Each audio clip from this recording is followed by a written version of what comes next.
ask anybody's question but yours. You're an idiot. And really a disloyal person. What's up, everyone, and welcome to the Disloyal Idiots Podcast here on the Fans First Sports Network. Christian Guzman here, alongside Steve Haller and Mike Ostrowski. Andy Pregler still answering relatively obscure questions in a pub in Brooklyn somewhere. The trivia campaign continues on. I do apologize for my recent tardiness or absence, but we're back at it now. It's amazing. Spring practice starts up and I show back up. Is this coincidence? No, it's probably just good timing. It is just good timing as always. Well, like Steve said, it is indeed spring practice. This is a glorious time for all of us. And what can we say other than be violent, ladies and gentlemen? Because boy, oh boy, do a lot of people like what the practice feels and looks like with the new head coach at the helm of Fran Brown. Mike and I were there for at least the first part of the day. Mike, as soon as he unmutes his mic, will allow us to tell us what it was like also on the second day when there were 545 people on the sidelines along with him. When there was quite literally not a place to stand on the sideline, and I was actually standing in the end zone for half the practice. Yeah. Steve and I can also confirm that usually practice doesn't get this many visitors at Syracuse. No. And of those 5,762 people that were there, we do now have 5 more that are going to stay there. Yeah, 3 more. 5 total. 3 new ones. Yeah, 3 new ones. Yes. Sorry. So if anyone didn't hear, we did officially, out of this crazy blitz of getting everyone and their brother and possibly a cousin and maybe a third cousin on campus, got 3 new 2025 commits out of it for the Syracuse Orange football team, including one really, really big one. I think we'll get to that guy later because those are very, very interesting just to be and to talk about the general breakdown of how practice has gone. Because when Mike and I first started practice, first of all, we got to stay a lot longer than what we usually got under Babers, which under Babers, we had to twist his arm, or at least Mario did from Channel 9 to try and at least stay for an extra 10 minutes to see not just offensive linemen putting half efforts in the stretches. And what we've seen is, I think a lot of people online have said this, is that of course there's going to be like a honeymoon phase with a new head coach, but because of that, there definitely feels like there's a different type of intensity in practice and a different type of feeling in practice that I don't think a lot of people necessarily, at least in the public eye, vibed that much with before. And players that actually seem like they want to practice and are actually taking practice very seriously. You were not here for this part, but on Saturday, Jaden Gold and Jaden Bellamy were literally racing from the Lolly building over to Ensley and nearly knocked me and the DO reporter over on the way in.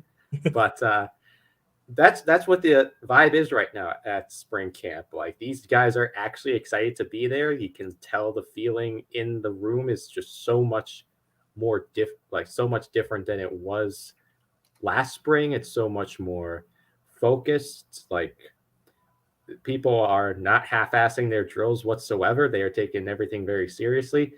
And going back to Fran specifically, to see him really being not just coaching the DBs, but actually running DB drills with players is something I never thought I would see out of a head coach. So that in itself was very interesting. Because usually you don't see the head coach stick on to be a position coach as well. But Fran has said he's still going to coach the DBs. Mm-hmm. Like, that's like he's not giving that up. So that's the group he's going to hound the most. Yeah. And I mean, is this? I know we kind of assumed, but that means Syracuse is going to continue to be DBU. Indeed, it is.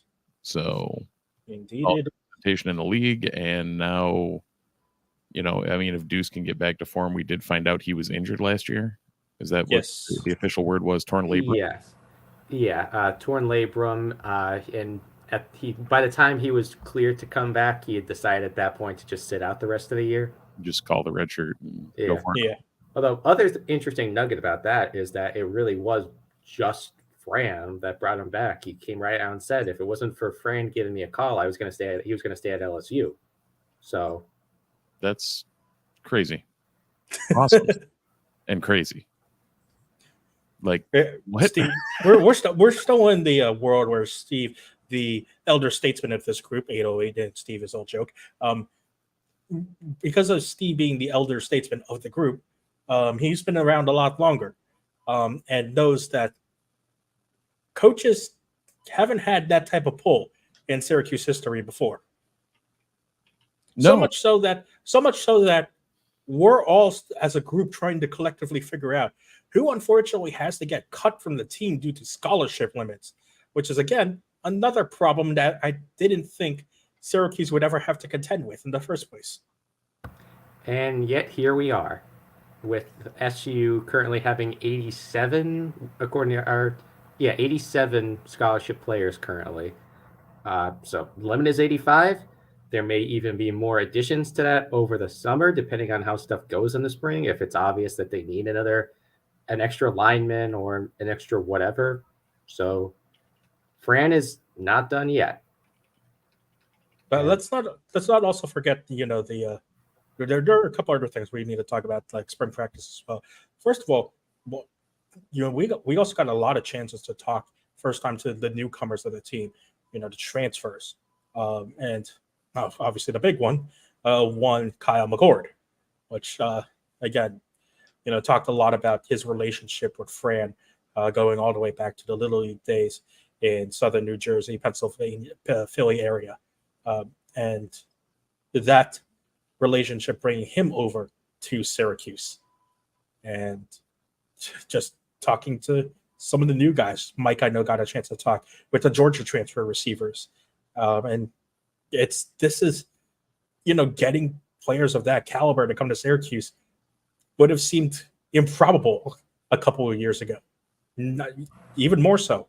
Would have as seemed well. not even improbable, impossible.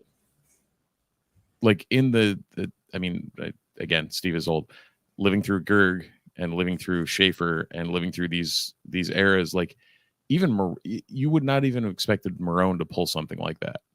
Like, since P, there hasn't been a coach where you've expected, you know what, this guy has a legit chance to pull in a 5-star talent anywhere, transfer portal, otherwise.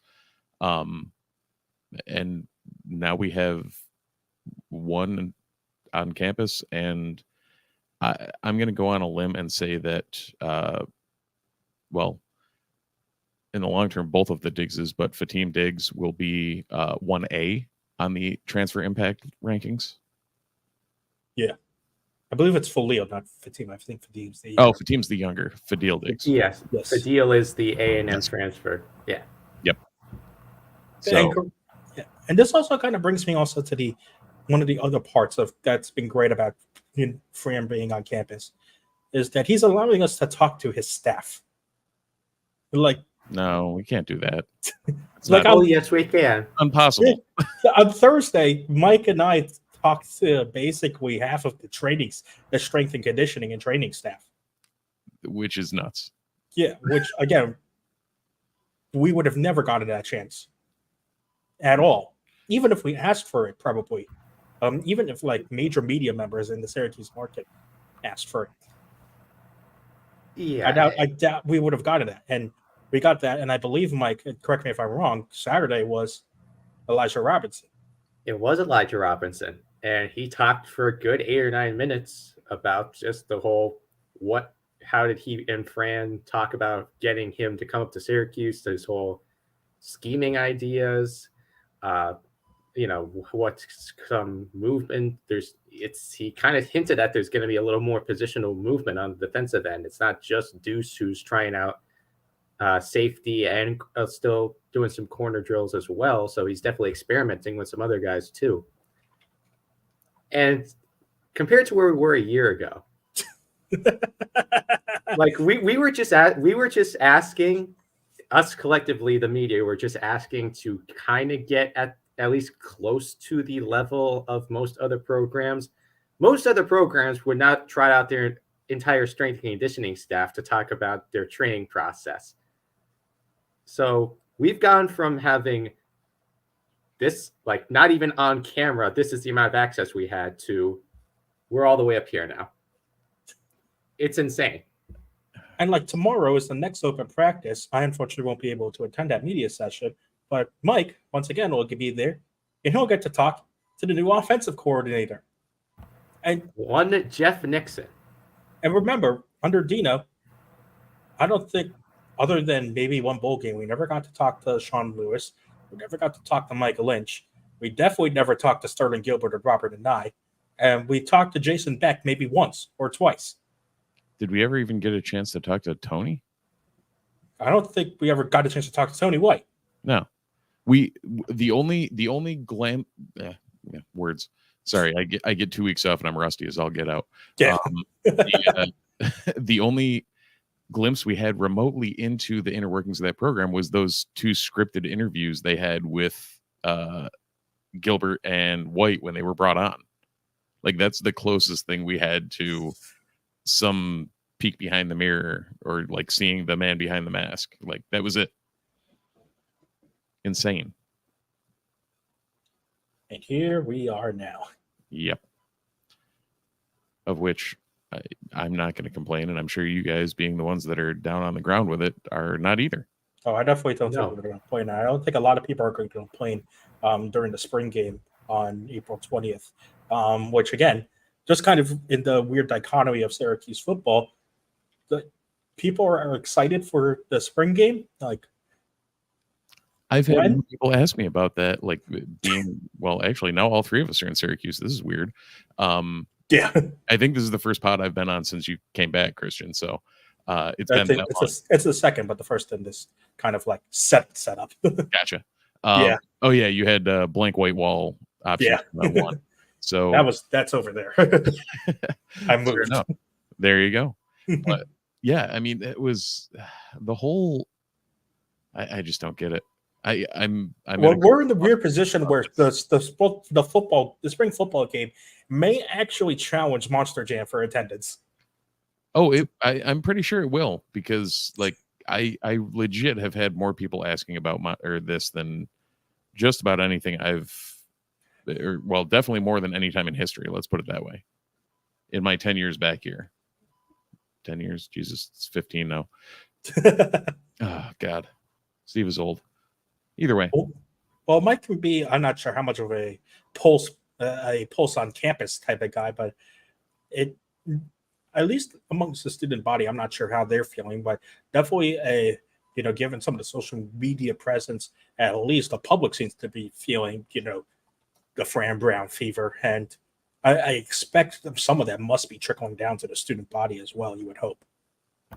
Yeah, absolutely. I can't say that there's going to be like a couple of thousand students at the spring game, but there's absolutely much more interest recently in where the program is going.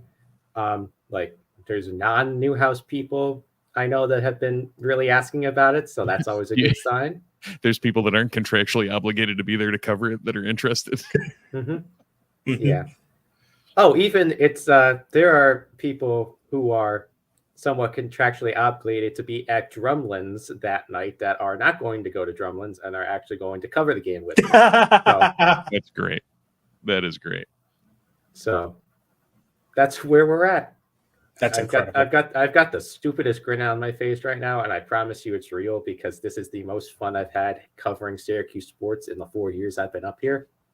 Oh, well, my dentist, like I go to the dentist and I'm he knows I write for the site, so like there's a reason why he is engaging, but it's like everybody is pumped.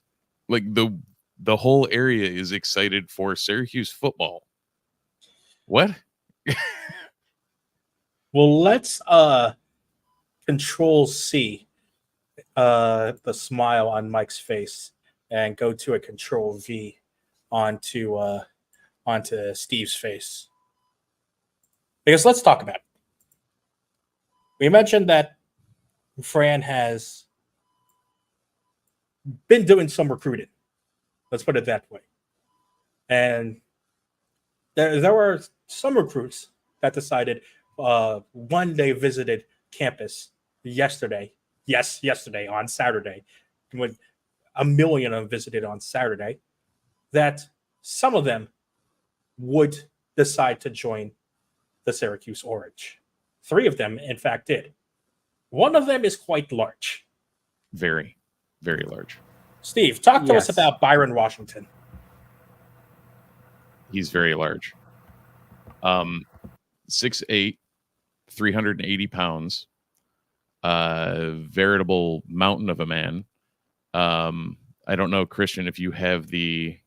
I am literally pulling that up as we speak. Yeah, so if anybody watching in a second, right now, I'll be pulling up the 2025 recruiting spreadsheet, because why wouldn't we? As you can see right now, there are multiple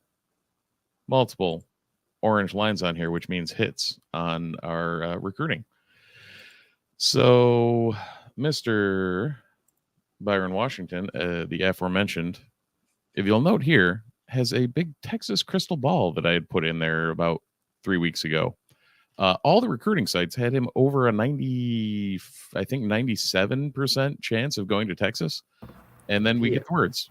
Well, he was from Texas. Oh, he's from DeSoto, Texas. He's from Texas. He wore Texas gear in the state championship game at AT&T. Yep. Played in the Texas state championship game. I just looked at it now. On 3 was 99.7 crystal ball to Texas. So, this came out of absolutely nowhere. I'd also like to point out, I did see him at practice on Saturday. And heard him miss him, I assume. Well, no, here's the thing. I did not see like a name tag or anything. So I thought, there is no way this is a high school guy. Where is this guy? Where's this guy transferring from? And where has he been playing the last 2-3 years? No, he is a high school junior. He's not. He is a. All right. Let's bring up the photo. This is a photo that some of you might be familiar with because it went viral in December. Yeah. But if you're listening on your podcast platform of choice, be sure to tune into the VOD on YouTube. Search up Disloyal Idiots Syracuse Orange Podcast on YouTube so that you can watch the VOD of this. And also watch live if you aren't. Sundays at 8 p.m. Twitch, YouTube, and Twitter. This is Byron Washington legitimately Yao Minging a man. I can't even come up with words again. Like he's double the size of this human being, at least. And also, again, like Mike said, Washington playing in a state championship game. This is at AT&T Field, or its stadium. Yeah, this is in Jerry's house. State championship game where he's manhandling folks. This at 380 pounds, and Christian and I did the math prior to the pod. That would put him, when he arrives on campus, provided he does not lose weight and Kalen Ellis maintains his weight, that would put him as the heaviest member, as a true freshman, the heaviest member of the Syracuse Orange. Kalen Ellis currently handles that at 375 pounds. Washington is larger. So, yeah, here we are. Let's let this all sink in for just a couple more seconds, ladies and gentlemen. Let the silence speak for itself. Indeed. Yeah. So he is definitely a big boy and one we're going to be excited to be getting on campus. I don't know. Last week, did you guys talk about Darian Williams, local boy? No, we did not. No, we did not. Yes, Syracuse. I was going to say I couldn't remember the timing on that as well. I don't remember the timing of that as well, but Fran also keeping his word true of recruiting in the backyard. Yes, Washington from Texas. Darren Williams, one of the best contributors from the brothers at CBA, I believe, correct? Yep. Yes. So Sorry, go ahead, Steve. I was going to say he is the currently the tag team partner with former Syracuse commit Sayer Torrance. So who knows what's going on there now that Torrance is at BC. Oh yeah, he did. Did he enroll early? I forget if he enrolled. I believe he did. Yeah. Okay. So, but I mean, I'll just very quickly point out I happened to cover the regional final when CBA and Cicero North were playing, and this guy's speed is legit. There was one play where he caught a screen pass behind the line and went from about 0 to 60 in like 0.2 of a second. Like it was like plant 1 foot down and all of a sudden, oh, he's 10 yards down the field already. So probably the best local product, one of the best local products in a very long time, based on my observations. And you've got to hit on them. We know that New York State and the Syracuse region especially isn't the most fertile football ground, but already there's such a big change in Fran really making sure he doesn't miss anyone, emphasis on anyone from the backyard, because I mean, look at recent history. Yeah. Stevie Scott, Soverkea Dennis, like those two guys have done pretty well for themselves. Mm-hmm.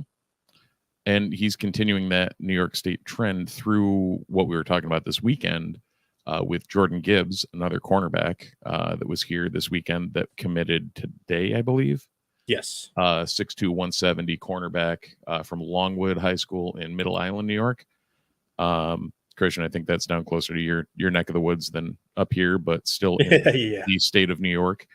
And then because why not? New York South is also getting some love in the New Jersey region. Marcus Upton was the other.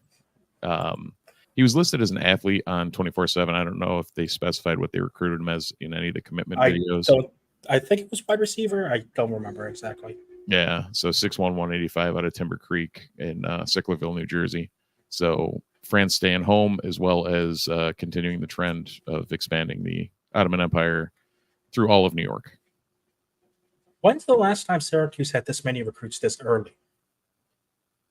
I was talking to my buddy about that last maybe 3 days ago, even before these three came in, because we had Zach Strange, Williams, and then Javon Lawrence was the other. Yes. Oh, I forgot about Strange also. Yeah. Remember, Strange started this all, and he was a tick below Jamie Tremble in terms of composite rankings. Right. And under previous head coaching regimes, we'd have been doing backflips because we had gotten such a great recruit. Yeah. Do you have 6 at this point in the process? We're still 9 months away from early signing day.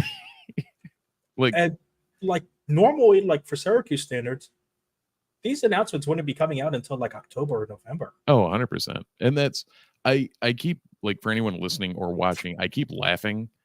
And much like Mike was saying, he has this smile on his face because of full sincerity. Legitimately, I'm just that excited. I can't stop when I'm talking about this. It's just weirdly infectious to see this energy and this level of effort this early in the process actually happening and results coming from it. And I also want to stress, I'm unlike the other guys in the room here, I did not grow up a Syracuse fan. I'm the least experienced Syracuse fan in the room. I'll say it that way. Yeah, I was the only one that had a Dwight Freeney signed 8x10 in his room growing up. So yeah, but you guys probably weren't born when Dwight Freeney was on the team. Actually, Mike, you might not have been. I was early. Well, yeah. I was 01. Nope. He was on the Colts by then. He was the 2001 draft, I think, right? Yeah, I believe so. It was either 2000 or 2001. We're going to get to the bottom of this because now I'm going to really feel Oh, we might as well look up the guy who's getting inducted into the Hall of Fame and make sure we get that class right. Yep. And also getting his he jersey retired. He did play in 2001.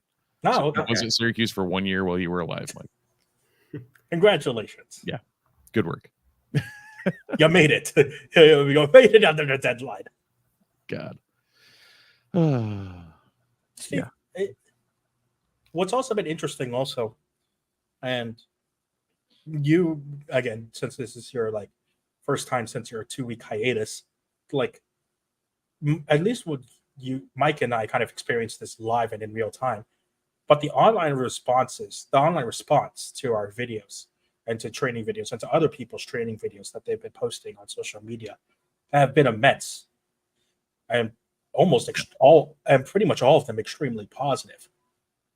Like when you see that type of support from the fan base, and also just in general the content that is available online based on some of the videos that Mike and I have posted, some of the other videos that some of the other people have posted, like it shows that different type of atmosphere around the team, and it's leaking into the community, which is, I think, exactly what Fran wants.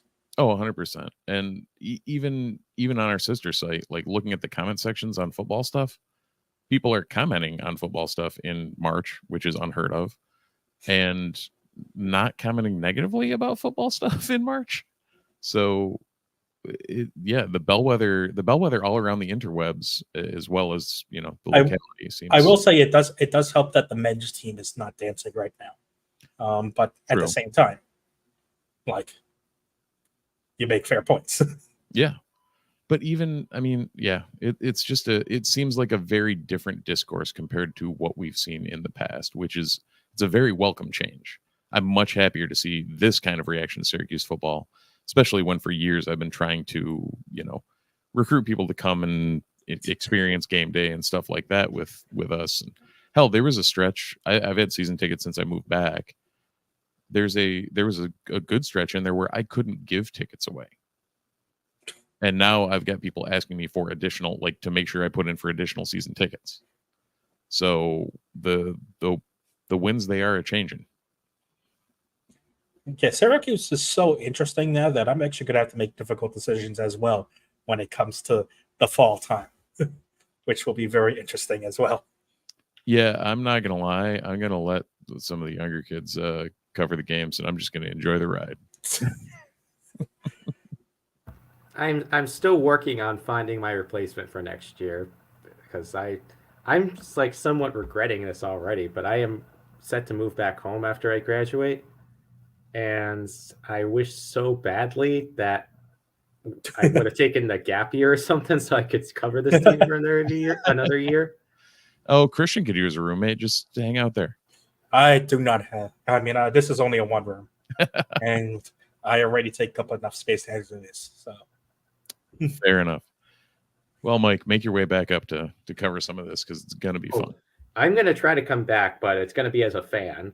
Like, it's the Nunes credential is going to somebody else next season. I mean, half of it probably will go to me, but again, that might be decisions for later down the road because of other decisions I have to make. But I digress. You know what decisions you shouldn't really struggle making? Buying home field apparel stuff from our great sponsors, Home Field Apparel, your one-stop shop for all your great throwback collegiate apparel needs. You can go to homefieldapparel.com right now and use the code NUNES23, that's NUNES23, at checkout for 10% off your first order. Mm-hmm. Including some sick new shooting shirts. Indeed. Shooting shirts. I'm not sure if the Syracuse 44 basketball jersey is still on sale as one of their newest drops. It is indeed. I think it is still on sale. Yep, pick up the 93-94 vintage Syracuse jersey right now from Home Field Apparel. Make sure you use that code NUNES23 at checkout, because boy, oh boy, this thing is a beauty. You can wear the shirt that Coach Red Autry wore when he was a player, if I'm remembering right. Indeed. Woo! Look at that. Which, for you guys, I watched him play as a player. So Oh my God. You were -7 years old, Mike. It's fine. Something like that. Oh, I did the math. His senior year was 94. Oh, yeah. So, no, it's home field apparel, always quality stuff, always comfortable stuff. And I just, actually, I was reminded again, I washed my joggers so I couldn't throw them on for the pod, but still the most comfortable pants I own, hands down. Bomber jacket I use when it's not under 30 and snowing, like the past couple of days have been. Yeah, winter came back for a vengeance for any of you that aren't in the Syracuse area. The classic second/third winter. Oh yeah, like I'm currently rocking a Ski the East shirt, so as you can imagine, I'm not disappointed. But most of the Syracuse populace had already gotten past the winter thing since we never really got one. So I'm assuming they weren't appreciating the literal foot of snow that showed up yesterday. Mm-hmm. Well, this is like the actual first real winter weather I've had to deal with in the 4 years here somehow. So I guess this is the tax of if you go to SU, you're going to have to do this eventually. So it just happened to be within your last 3 months. Yeah. But, if this is the price of covering good football, I'm all for it. I will layer. You know what also you get to cover, Mike? Good basketball. At least in Connecticut, that's what's been happening. Very good basketball. Connect die cut? Sure. That's who Syracuse is playing in the women's basketball tournament, the second round. The UConn Huskies in a rematch of the 2016 national championship. And they didn't get there without a typical Syracuse women's basketball game. Fourth quarter. And looks like Aaron Warrenchek decided to finally kill Mike. Yep. I'm assuming he was going to comment on the fourth quarter heroics by Daisha Fair, but yes, he probably was. And that again was another one of those. How did Syracuse come back from the dead games? And it looks like we got Mike back with us here. It was all because of Daisha Fair. I tried to say Daisha Fair is unstoppable, but apparently Air Orange X is very much stoppable. Yep. That's the one thing that will never change in Syracuse. Cursed naming rights, because as soon as the JMA sign went on, campus Wi-Fi got 3 times as worse. It's a guarantee. Always a guarantee. Anyway, women's team. This women's team is tenacious as we always know it to be. That's been the theme of Felicia Legette-Jack's pretty much entire Syracuse career.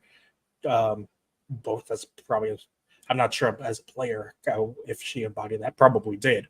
But definitely as a coach, she definitely embodies that tenacious spirit. And the comeback efforts once again for Syracuse, riding the wave into yet another huge win, mainly off their star All-American. And who knows if that turns out the same against the UConn Huskies, but boy, will that be interesting to find out. I know Gino Auriemma seems to not want to play him, which, it's a little bit of coach speak, but also probably a little bit of legitimate. UConn's kind of having a down year, and Syracuse can catch fire whenever they feel like it. So who knows what's going to happen tomorrow night at 6. I mean, this will also be on UConn's home floor. Don't forget. So true. They are in stores for this. Syracuse did also technically play them in a preseason game.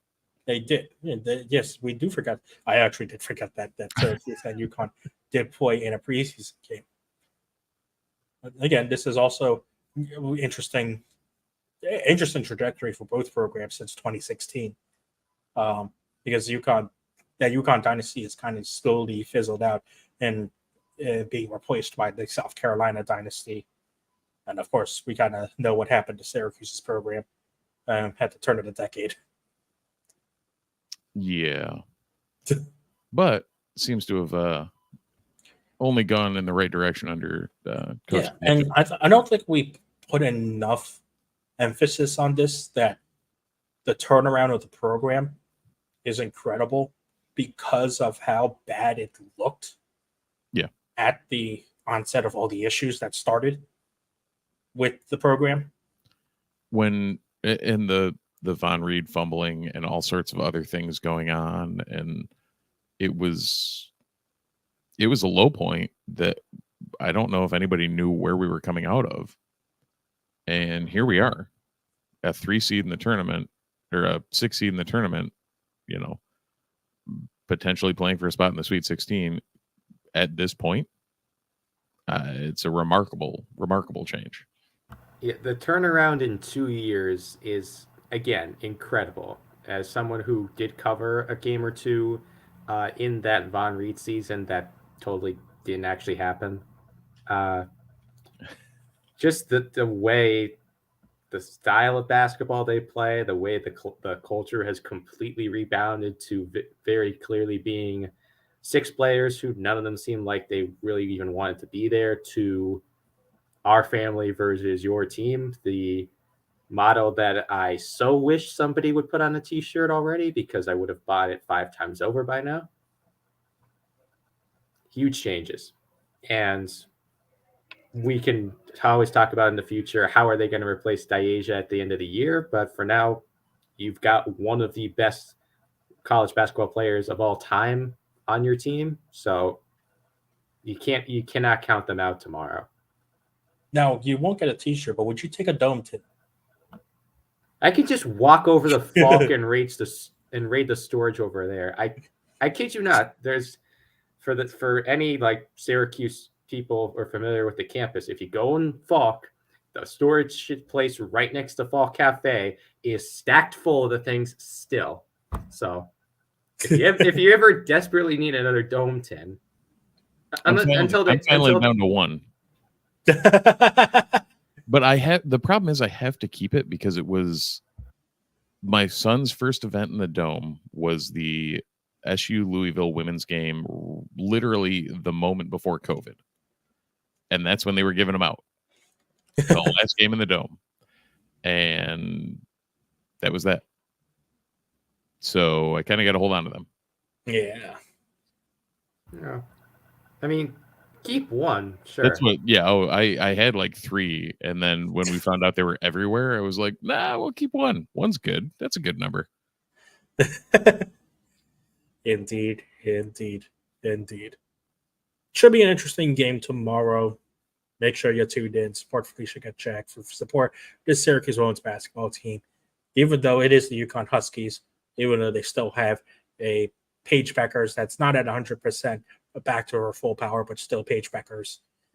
This will be a good game to watch. I mean, UConn hasn't been able to stop a guard yet this year, so go for it, Daisha. I also think that like Paige Becker's not 100%. Daisha's probably not 100% after she had that fall on Saturday where she was down for a while, had to get carried off. She did come back, but I really think this is the secondary scores are going to shine in this one. Like your stars are still going to get their 20, but there's going to be somebody else who pushes like about 15, probably on both sides, who gets a couple deep shots off, and when they get those points is going to be the most important part. Is if you get that fourth quarter swing that SU has gotten plenty of times this year, they've just got to really one of 2 things. They either got to come out hot and take the lead right from the start, or they've got to play close pretty much the whole stretch, keep it within a 2 or 3 score game, and then hope for that fourth quarter magic again.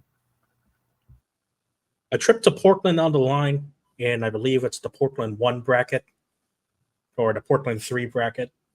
Still don't know why they had to number it like that. Or the Portland 2 bracket, because isn't it Portland 1-2, Connecticut 3-4 or something? I know it's Albany 1-2 and Portland 3-4, I believe, for some weird reason. Cool. How they labeled the Sweet 16 sites. Yeah. I digress. Syracuse women's basketball team should be a good game. Let's switch over to the men. because boy, oh boy, no NIT for the men. Mike and I now fully unconfused because of later revelations that Syracuse declined an NIT invite. And then it became apparent why. Because the transfer portal happened, as it usually does. Yeah. Which... If you didn't see the face that Steve just made, go check it out. It is an interesting one because, boy, it kind of sums up our feelings right now. Syracuse immediately with 2 players into the transfer portal. The first one, Justin Taylor, who we kind of expect to be in the transfer portal. Who started all the games for Syracuse this year, but definitely didn't really get full backing of the head coach. Steve is probably prepping to say Benny Williams as well, but we kind of do that already, so that's just kind of a wash. You know my pedanticness, don't you? Yes, I do. But Justin Taylor, the first guy that probably we kind of knew but didn't know at the same time was going to be in the transfer portal. Never really got, especially full fan support underneath him, even though I still think he had a high upside to his game, just never really found it at Syracuse, unfortunately. And kind of lost minutes to Kadir Copeland, who himself also is entering the transfer portal, which is the other big news, which I don't think a lot of people expected, that Kadir Copeland is entering the portal. I want to circle back to Justin just for a second. As far as the fan support goes, it's kind of disappointing for me to come out and say this, but I really think it was much more the students against him and not the overall Syracuse fan base. Like, from the couple games I covered, sitting on that side of the court, the vast majority of the heckling was coming from right over my shoulder. So it's pretty disappointing, but I really do think he's going to bounce back on his feet somewhere. He was just not placed in the best situation here, playing a bit out of position, and then, not really finding a good role on the team. As far as Kadir, though, that came out of absolutely nowhere.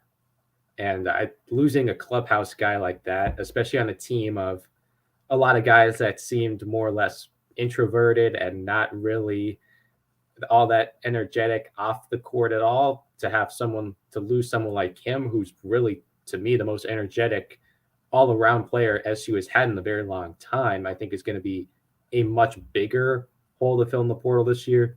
Kadir could have very well been the starting point guard next year if he stayed, which this next part is me absolutely throwing darts at the wall. No clue if they're connected or not, but Kadir being the Philly guy, there's also the rumors of the big Philly recruiter on the coaching staff possibly looking elsewhere as well. So that's something we might want to also get into in a minute.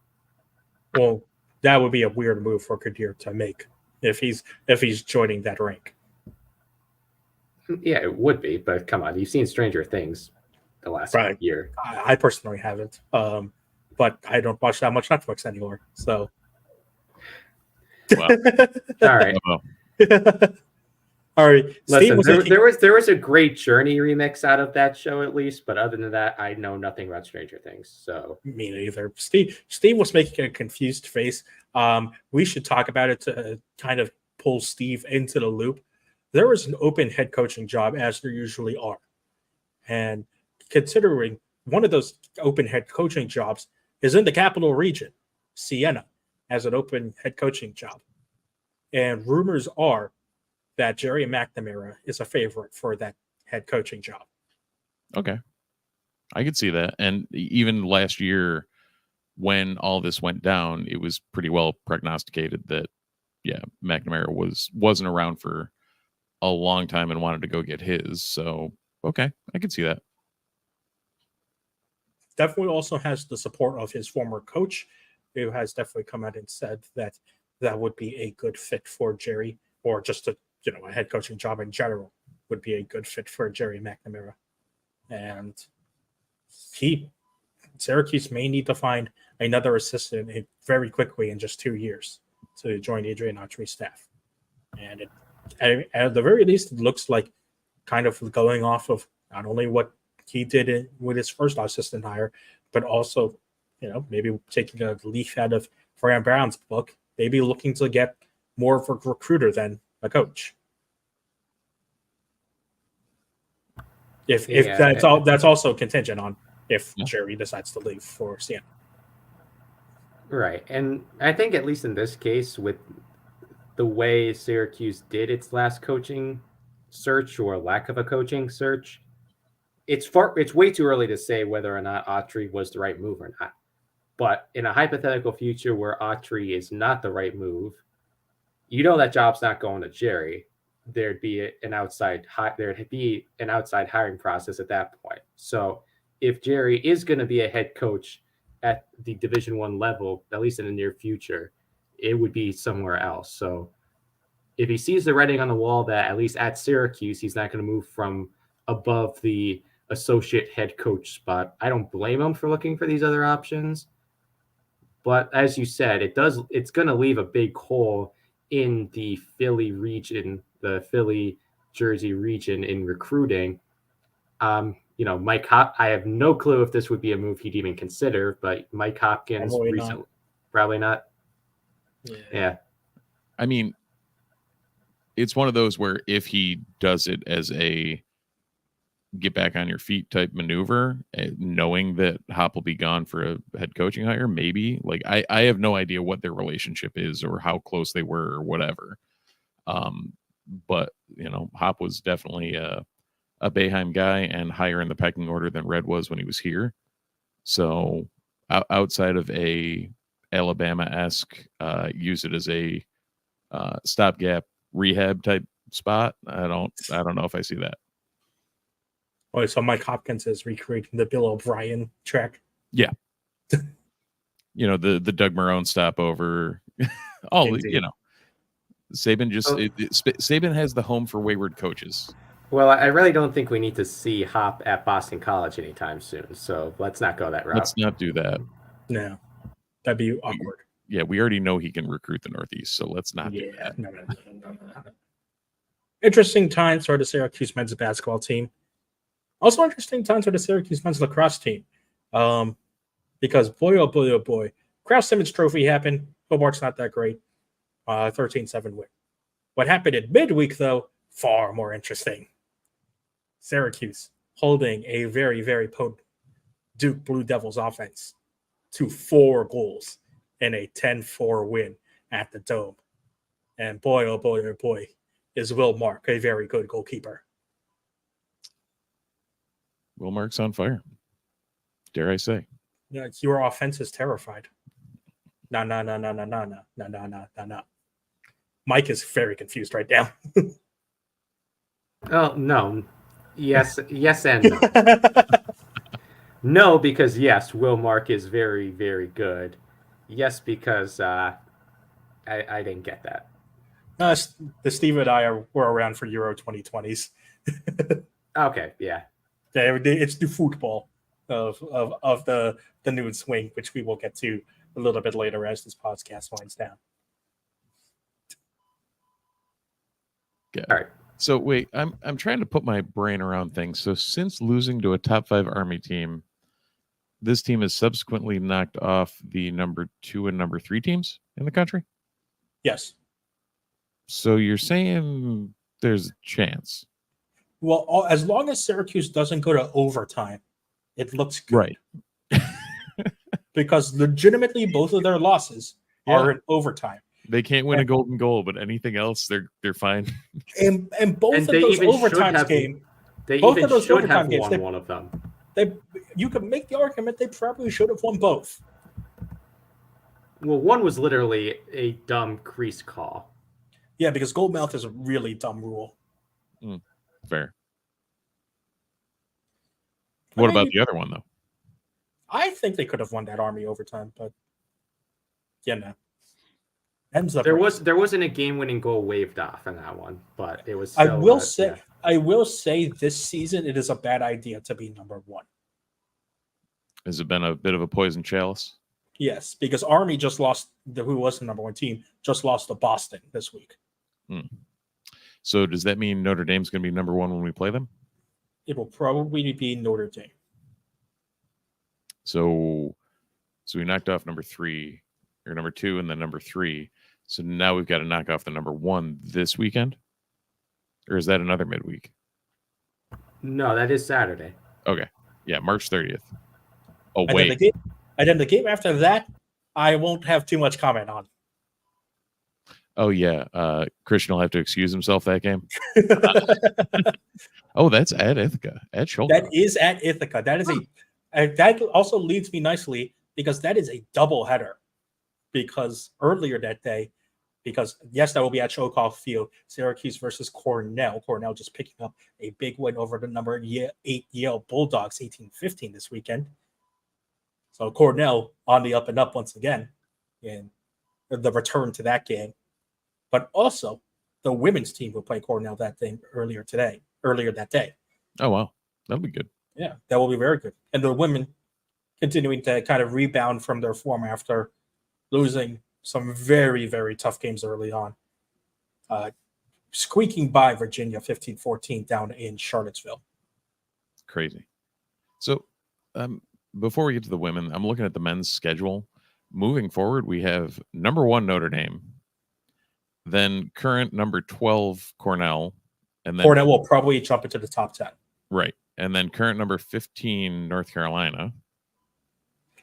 North Carolina's not as good this year. They just lost the High Point, so they might drop out of the rankings. And then current number 3 Virginia. Yeah. Cool. That's how we end our season. Mm-hmm.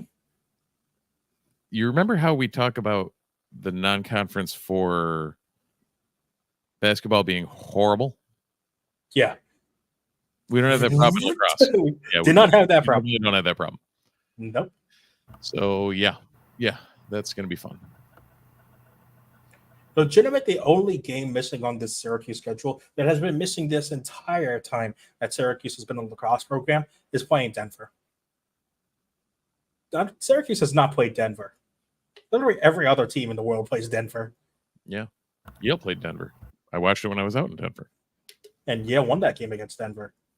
Denver was number 1 in that game, hence the number 1 curse. And so it continues. Utah was their Midwest quota for this year, I guess. It was, yes, indeed. Also, Maryland was number 1 when Maryland lost to Notre Dame. It all makes total sense. You do not want to be number 1 this year. It'll be very interesting, at least on the men's side. On the women's side, it also gets interesting.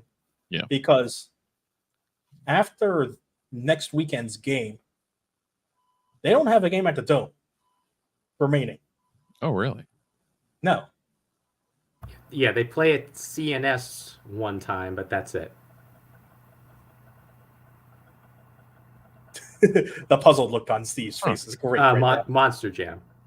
That is true, yes. Monster Jam's the CNS. Yeah, okay. I gotcha. And then at Clemson. Yes. I was thinking that was at home, but well, that Clemson game will also be interesting because Clemson literally pulling millions and millions of dollars into that program and facility. You know what else would be interesting? Them finishing the season at Chestnut Hill. Yeah. I mean, starting the season at Northwestern wasn't hard enough. Yeah, And then, what was it? The same. We had that Maryland doubleheader, right? They were both the same day. Yeah, lost to Maryland, and then losing the heartbreaker also in overtime to Stony Brook. Yep. As Father Joe can get one over young sons Joey and Jake. So we've got number 8 Loyola. Yeah. And then Louisville exists. Yeah. Cornell, how are they? Cornell exists, unfortunately. Okay. I was going to say I have no clue, like zero bearing on what their women's side looked like. So Cornell did lose a heartbreaker to Princeton, coming very close this weekend in the women's side, but dropping that by a goal. And Pittsburgh functions as people on a field. Yes. And similarly with Clemson, even though they're pumping a bunch of money into it, and then BC. So there is a stretch of a bit of a tune-up here, which would be probably welcomed. If we can find a way for the Dome not to... Well, you know what? That might be the saving grace. not Yeah. playing in the dome for the rest of the year might keep people's will lower see. extremities intact. Yeah. Well, so if you get a cold day in Ithaca, I mean that turf is probably not going to be forgiving either. At Hey, Sholkoff. Sholkoff's got to be better than last time I played on it. That was the old carpet turf. I don't know if you remember that magic. It was literally concrete with a carpet rolled over the top of it. That kind of. Oh yeah, but in Ithaca, when if it gets too cold, it's going to be interesting. Yep, it'll be fun. Mm-hmm. At least you can't get the good old dome pellets anywhere else, right? Any turf you can. Oh yeah, on a turf here you will. Like, the Cornell will be an interesting game. It will be an interesting game because again they've lost 3 games as well. The Big Red losing big to Virginia in a neutral site game at USA Lacrosse. So at least in similar opponents, Syracuse has that edge of defeating Virginia and the Big Red losing to Virginia. Cornell also losing to Penn State by 1 goal, which was another heartbreaking loss, with Cornell, I believe, scoring 6 straight to end the game, but couldn't quite get past Penn State. The side note for that also is that the Penn State women's lacrosse team just beat Northwestern. So, that's a good Penn State team. And then, unfortunately, Cornell losing to Princeton this weekend as well, only by 1 goal. So there is still a Cornell team that could give Syracuse fits, but it's going to be tough for both teams, I'd say.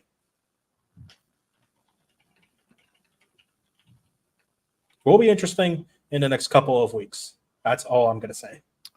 Yeah, there's a lot of stuff coming up that's going to be pretty solid here. Indeed. Let's end with Steve and I's favorite football.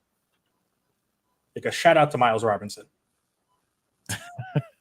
who saved my brain the other night on just getting enough of a header to cause an own goal, and then proceeding to score in the extra time, right?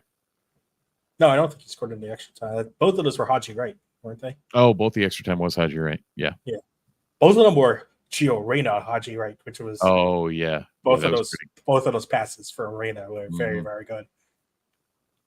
And, to be fair, Miles also played quite well defensively. Yeah.